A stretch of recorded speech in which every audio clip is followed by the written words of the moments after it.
threat, it was obviously deemed to be specific, and therefore alternative action had to be taken.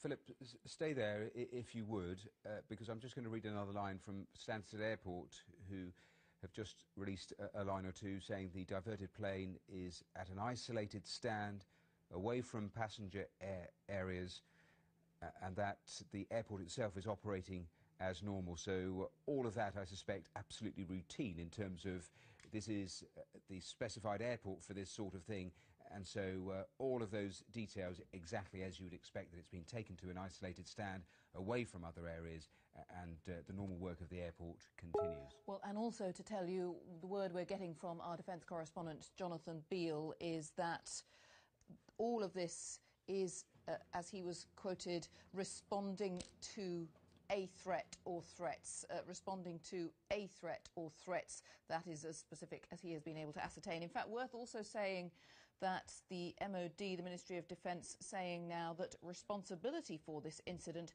has now passed to Essex Police and the Home Office. In fact, the MOD not saying at this point how serious the threat was, but that ties in.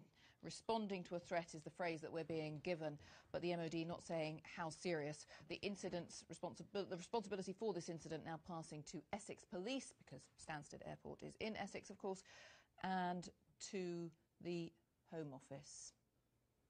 Let's go to Islamabad, because, of course, Pakistan is where this flight actually came from. The BBC's Richard Galpin is there, and Richard, information coming from many, many strands on this story. We'll speak to our defence correspondent who's just rejoined us in a moment or two, but tell us what you're hearing where you are. We haven't been able to get any actual official statements from any of the authorities here, so essentially what we know are the kind of bare bones about this flight taking off from Lahore Airport, and it was pretty full. You know, it had over 300 passengers on board, plus, of course, all the crew. Talking to colleagues here have recently travelled through Lahore Airport, saying that the security there is pretty good. You go through the normal checks, the scanners, the X-rays, metal detectors, and the luggage is checked and scanned as well. So, you know, the security at Lahore Airport is thought to be pretty good. Richard, for now, thanks very much. Stay there, because our defence correspondent Jonathan Beale has just rejoined us. Jonathan, Jane was just quoting some of the information that you had passed to us. Just bring us right up to date. Well, it's not clear whether it was a specific threat or threats by individuals on board. In other words, just shouting. We're not clear yet. So whether there was a specific threat or whether individuals behaving in a way that was threatening, I think that's going to become clear later on. As you say, Essex Police now taking over the situation. That plane has landed in Stansted. The reason, you know, we've heard it nearly got all the way to Manchester and then had to turn around and go back to Stansted, is because Stansted, along with one other airport in the UK, is nominated as the airport to deal with situations like hijacks and bomb threats. So that's the reason why it went to Stansted. Prestwick in Scotland is the other airport that deals with those kinds of scenarios.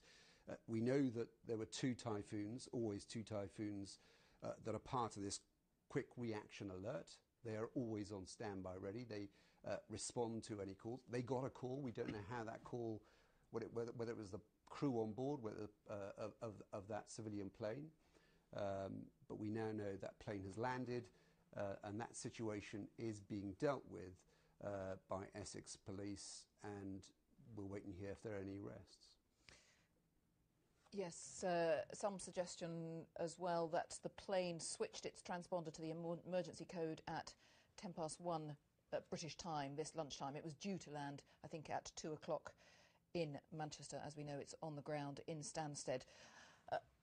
Worth saying, I suppose, Jonathan, the reason there is this air of concern, anxiety, is because of all the events we've been talking about in the last few days. Yeah, I mean, I think, you know, everybody is on a heightened sense of alert, but I think this was a specific alert that was the reason why these typhoons were scrambled from RAF Coningsby and went to intercept this flight.